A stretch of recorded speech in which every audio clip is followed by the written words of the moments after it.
Everyone. दोस्तों, आज ग्रहों की सीरीज़ में जो दूसरा इम्पोर्टेंट ग्रह है हमारे लिए वो है चंद्रमा, है ना। चंद्रमा मन का कारक है, जैसा कि आप सभी ने सुन रखा होगा, और वो हमारे लिए बहुत ज़्यादा ही इम्पोर्टेंट होता है। आपने देखा होगा कि ज्योतिष में भी जो है चंद्रमा के आधार पर ही चंद्र कुंडली भी बनाई जाती है, और चंद्रमा के साथ ही आपकी राशि भी डिसाइड होती है। जिस हाउस में, जिस साइन में होता है चंद्रमा, उसके हिसाब से ही आपकी राशि का निर्धारण भी होता है। तो बहुत सारा जो आपका लक है वो चंद्रमा पर भी निर्धारित होता है। तो इसलिए जो है चंद्रमा को बहुत ज़्यादा महत्वपूर्ण भी माना गया है। चंद्रमा जो है वो मदर का कारक भी है ना। तो आज जो हम डिस्कस करने वाले हैं वो चंद्रमा को लेकर ही करने वाले हैं कि हम कैसे जान सकते हैं, समझ सकते हैं, पहचान सकते हैं कि हमारा चंद्रमा जो है वो कहीं पर या तो वीक है या फिर खराब है। तो उसके लिए जो है, जो एक सबसे इम्पॉर्टेंट जो चीज़ है, जो कि आप उस व्यक्ति के व्यवहार में देख सकते हैं जिसका चंद्रमा खराब है, कि ऐसा व्यक्ति बहुत एक्सट्रीम इमोशनल होता है और कई बार उसका अपने विचारों पर किसी भी तरीके का कंट्रोल नहीं होता। यानी अगर हम सिंपल भाषा में कहें तो ऐसा व्यक्ति ओवर थिंकर होता है। अगर आपका चंद्रमा बैलेंस्ड है ना, तो आप वो बातें सोचेंगे जो रियली लाइफ के लिए बहुत ज़्यादा इम्पॉर्टेंट हैं, स्ट्रॉन्ग हैं और आपको मजबूती देने वाली हैं। लेकिन वहीं अगर आपका चंद्रमा खराब है तो आप ऐसी सिर पैर की बातों को सोचना शुरू करेंगे, लॉजिकल बातों को सोचेंगे जो कि बेसलेस होती हैं। तो चंद्रमा का खराब होना जो है वो आपके व्यवहार को भी खराब कर देता है कहीं ना कहीं, क्योंकि आप जब बहुत इमोशनल होंगे, बहुत ज़्यादा सोचेंगे, तो आपका व्यवहार भी लोगों के प्रति उसी हिसाब से बदल सकता है, खराब हो सकता है ना। तो इस वजह से क्या है कि आप पहचान सकते हैं कि ऐसे व्यक्ति जो है बहुत ज़्यादा इमोशन शो करते हैं, लेकिन इमोशन में भी उनकी जो चीज़ें होती हैं वो कई बार बहुत ज़्यादा निगेटिव साइड की होती हैं। मतलब इमोशनल कोई भी हो सकता है भाई, इमोशन तो हर व्यक्ति के अंदर है, लेकिन वो इमोशन निगेटिव साइड की तरफ ज़्यादा होते हैं, क्योंकि वो ऐसा व्यक्ति जो है हमेशा जो भी इमोशनल चीज़ सोचता है उसके बैकग्राउंड में वो निगेटिव चीज़ें ज़्यादा सोच रहा होता है। तो इसलिए कई बार जो ऐसे लोग होते हैं जिनका चंद्रमा खराब होता है या वीक होता है, ऐसे लोगों को ज़्यादातर मेंटल इश्यूज भी होते हैं।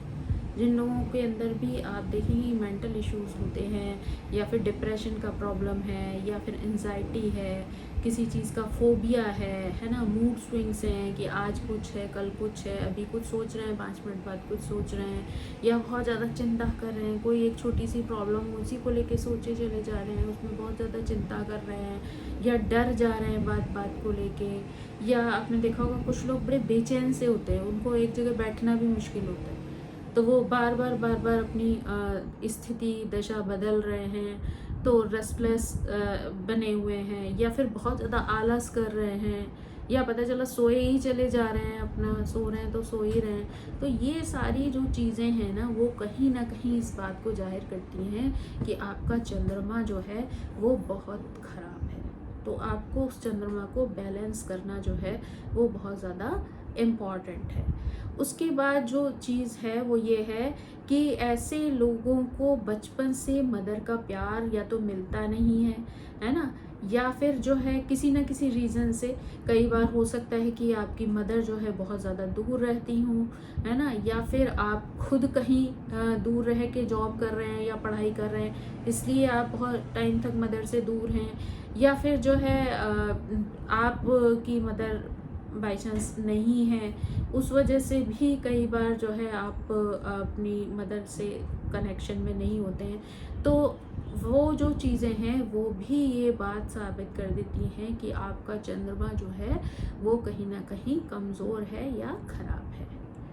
उसके साथ साथ जो एक इम्पॉर्टेंट चीज़ आती है कि ऐसे लोग जिनका चंद्रमा खराब होता है ना, कई बार उन लोगों को दूध से भी बहुत एलर्जी होती है।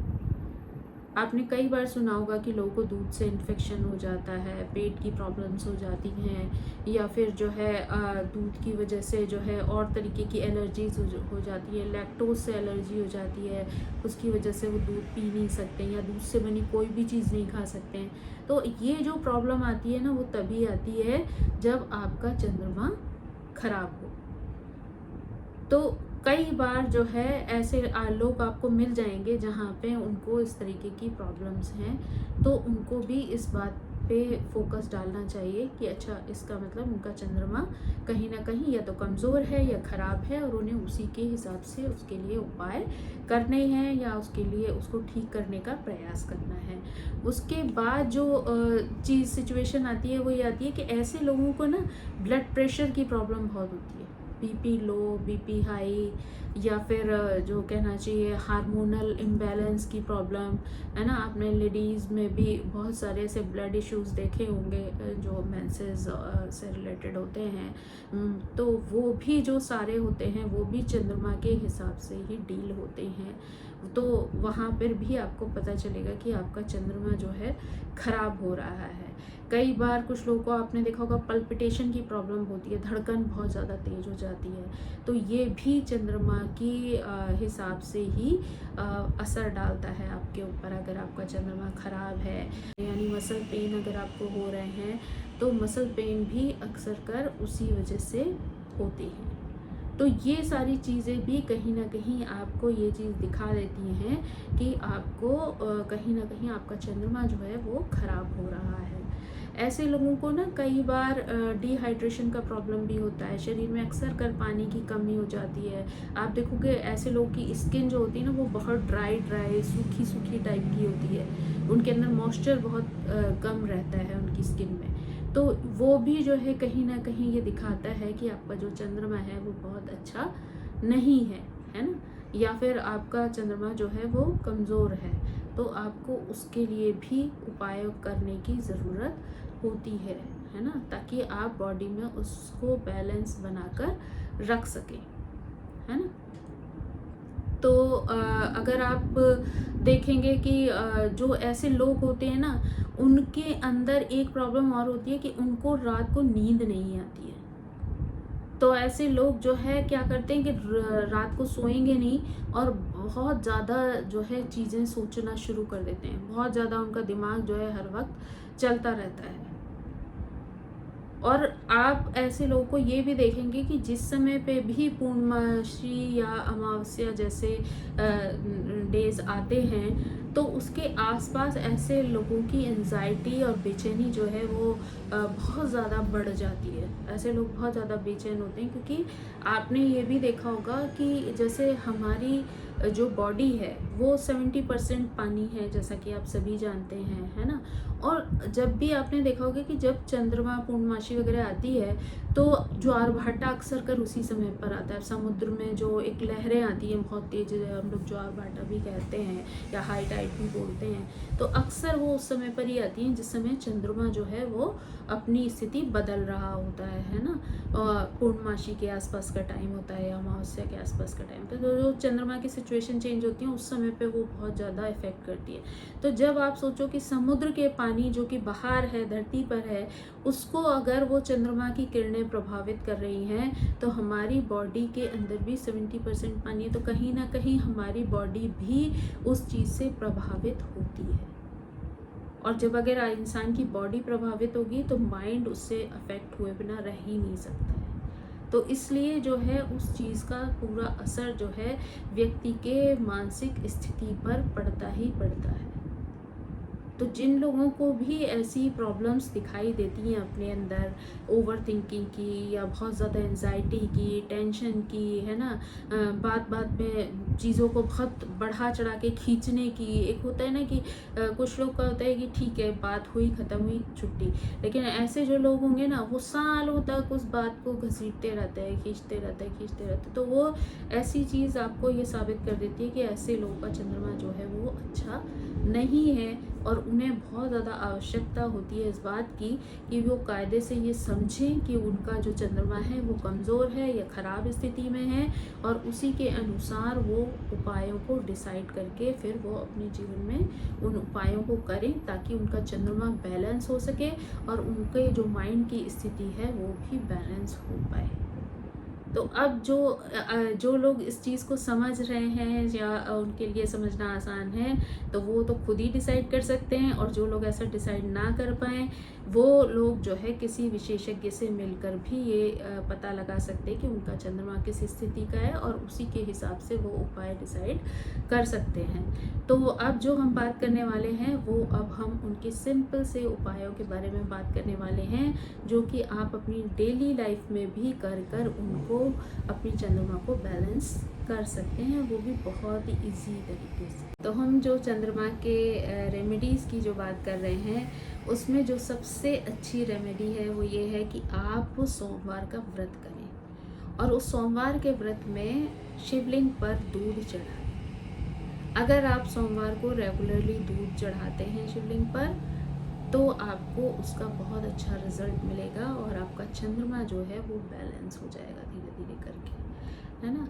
उसके बाद जो इम्पॉर्टेंट उपाय है और बहुत ही सिंपल उपाय है वो ये है कि अगर आपके घर में आपकी मदर हैं आपके आसपास, तो आप उनका सम्मान करें, है ना। उनकी बातों को माने, उनके घर से अगर आप कहीं भी किसी अच्छे काम के लिए जा रहे हैं तो उनके पैर छूकर घर से बाहर निकलें, तो वो आपका काम जो है वो ज़रूर सफल होगा। अगर आप चाहें तो आप मंडे की मंडे अपनी मदर के पैरों को दूध से भी धो सकते हैं। अगर आप ऐसा करते हैं तो भी आपका चंद्रमा दिन ब दिन स्ट्रॉन्ग अच्छा होता चला जाएगा। तो ये बहुत ही सिंपल उपाय हैं लेकिन बहुत ही कारगर हैं। आप अपनी मदर का आशीर्वाद लेने के लिए, हमेशा अपने पास रखने के लिए, आप उनसे एक चांदी की डिब्बी में थोड़े से चावल और सच्चा मोती अगर आप उनसे लेकर रख लेते हैं, तो ये समझ लीजिए कि ये उनके द्वारा दिया गया एक ऐसा आशीर्वाद है जो आपको हमेशा काम करेगा। लेकिन ऐसा नहीं है कि लेने के बाद आप मदर का अपमान करना शुरू कर दें तो भी, क्योंकि आपके पास तो वो पावर के रूप में मौजूद है और आप माँ का अपमान करे जा रहे हैं तो भी वो वर्क करेगा, ऐसा नहीं है। वो तभी वर्क करेगा जब आप माँ का सम्मान हमेशा करेंगे। और उसके बाद आपको अगर अपना चंद्रमा बैलेंस करना है तो उसके लिए एक बहुत अच्छा उपाय ये है कि आप मेडिटेशन करें, क्योंकि अगर आप एवरीडे मेडिटेशन करते हैं तो भी आप अपनी चंद्रमा को बैलेंस कर लेंगे। आपकी मानसिक स्थिति भी मेडिटेशन की वजह से बैलेंस हो जाएगी और आप अपनी मेंटल हेल्थ को भी अच्छा कर पाएंगे। क्योंकि आप ये समझ लीजिए कि अगर आपका चंद्रमा खराब है ना, तो आप इजीली मेडिटेशन भी नहीं कर पाएंगे। मेडिटेशन करने के लिए भी शुरू में आपको बहुत जुगत लगानी पड़ेगी, तब कहीं जाकर आपकी स्थिति इतनी स्ट्रॉन्ग बनेगी कि आप रेगुलर मेडिटेशन कर पाएँ। खराब है तो मेडिटेशन करना भी आपके लिए कोई बहुत इजी टास्क नहीं है। लेकिन हाँ, अगर आप अपना एक जुनून बना के, उसको अपनी एक स्ट्रेंथ बना के अगर डेली करते हैं और आप उस पर कंट्रोल कर लेते हैं, तो समझ लीजिए आप अपने चंद्रमा को बैलेंस कर लेंगे अच्छे से। उसके साथ साथ जो है एक जो बहुत इजी और बहुत अच्छा उपाय ये है कि आप जो है चंद्रमा के मंत्र का जाप भी कर सकते हैं चंद्रमा को स्ट्रॉन्ग करने के लिए। तो आप उसके लिए ओम सोम सोमाय नमः का जाप भी कर सकते हैं और ओम श्री चंद्रमसी नमः का भी जाप कर सकते हैं। तो उसमें से जो भी मंत्र आपको बहुत इजी लगता है या सिंपल लगता है, जिसको आप इजीली बोल पाएँ, आप उन दोनों मंत्रों में से किसी भी मंत्र को करके अपनी चंद्रमा को स्ट्रॉन्ग बना सकते हैं। उसके बाद जो एक उपाय है उसका, वो ये है कि आप पूर्णमासी का व्रत कर सकते हैं। आप पूर्णमासी का व्रत करें और रात के समय आप चंद्रमा को जल देने के बाद ही भोजन ग्रहण करें, तो वो भी आपके चंद्रमा को जो है वो स्ट्रॉन्ग बनाएगा। उसके साथ ये है कि आप अगर चाहें तो अपने पानी में ना गंगा या फिर दूध ये दोनों में से कोई भी चीज़ जो आपके लिए इजीली अवेलेबल हो, आप बाल्टी में पानी में वो मिलाकर उससे भी अगर स्नान करते हैं तो भी आपका चंद्रमा स्ट्रांग हो जाएगा। अगर आप रोज़ भी नहीं कर पा रहे हैं, आप सिर्फ मंडे को भी करेंगे ना, तो भी आपको आप चंद्रमा को स्ट्रेंथ दे देंगे। तो वो भी एक बहुत अच्छा तरीका है। उसके साथ साथ एक उपाय ये भी है कि आप एक बॉटल में गंगा जल भरकर परमानेंटली अपने घर में रखिए।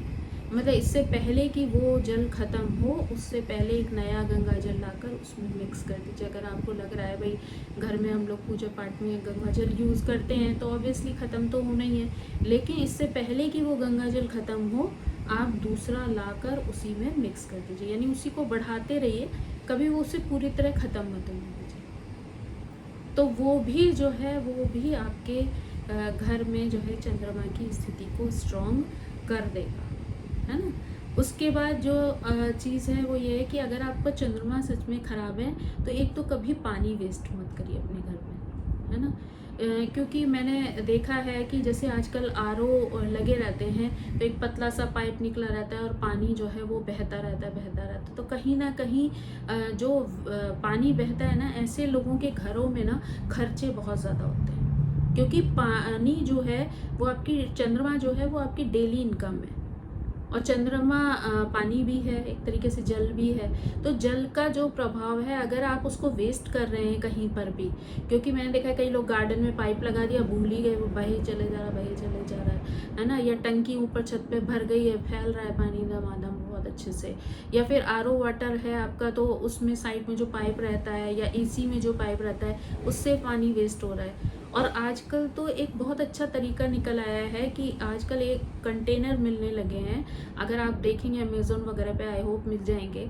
तो आप वो क्या होता है कि वो आरओ के स्मॉल वाले पाइप से कनेक्ट कर दिए जाते हैं या फिर एसी के पाइप से कनेक्ट कर देते हैं, तो उसमें ना पानी इकट्ठा होता रहता है और उसमें एक नल लगा रहता है। तो आप जब वो पानी इकट्ठा हो जाए तो आप बाल्टी में उस पानी को निकाल के अपने प्लांट्स वगैरह को दे सकते हैं, उस पानी को यूज़ कर सकते हैं। तो इस तरीके से जो है आप पानी वेस्ट करने से बचत कर सकते हैं और अपने चंद्रमा को ख़राब होने से बचा सकते हैं, क्योंकि ये एक चंद्रमा के ख़राब होने का आजकल बहुत नॉर्मल कारण है। क्योंकि ज़्यादातर घरों में आप देखेंगे कि आरओ सबके यहाँ ज़्यादातर लगे हुए हैं, इंडिया में तो स्पेशली, और जो एसी हैं वो भी सबके यहाँ लगे हुए हैं। दोनों में से पानी जो है बहुत अच्छे से वेस्ट होता है। तो उसको कैसे सेव करना है और कैसे आपको उससे अपने चंद्रमा को ख़राब होने से बचाना है, वो आपकी रिस्पॉन्सिबिलिटी है। और घर में अगर कोई टैप वाटर जहाँ पे भी नल लगे हुए हैं, तो आप टैप वाटर में से ऐसा ना हो कि पानी टपके जा रहा है, कहीं से पाइप लीकेज हो रहा है। तो ये ऐसी चीज़ों से आप बचत करिए, क्योंकि ये आपकी डेली इनकम है। और अगर आपका पानी कहीं पर भी वेस्ट हो रहा है तो वो आपकी इनकम को भी ख़राब करेगा, और साथ साथ जो है वो आपकी जो बचत है वो नहीं होने देगा, है ना। और अनलिमिटेड जो खर्चे होते हैं वो आपके घर में हमेशा आते रहेंगे, तो वो आपको प्रॉब्लम में डाल सकते हैं। तो आप इस चीज़ का भी बहुत ज़्यादा ध्यान रखें, है ना। और एक जो इम्पॉर्टेंट चीज़ है वो ये है कि अगर आपका चंद्रमा सही नहीं है तो आप कोशिश करें कि आप अपने घर में ना, जैसे लोगों की अक्सर आदत होती है कि दूध बच रहा है, चलो फाड़ दिया, दूध बच रहा है तो फाड़ के पनीर बना लिया। तो कोशिश करें, जिन लोगों का चंद्रमा खराब रहता है वो दूध फाड़कर पनीर बनाने की कोशिश ना करें। वो अपने घर में ऐसी चीज़ें ना करें कि आप जो है दूध फाड़ के पनीर बनाए जा रहे हैं, क्योंकि वो भी आपके चंद्रमा को बहुत ज़्यादा ख़राब कर सकता है। ऊपर से अगर आपका चंद्रमा रियली ख़राब है तो चंद्रमा से संबंधित जो भी वस्तुएं होती हैं, जैसे दूध है, चावल है ना, चांदी है, तो ऐसी चीज़ों का आप दान करें। बल्कि किसी से चांदी जो है वो उपहार में बिल्कुल भी ना, बल्कि हो सके तो उसको दान करें।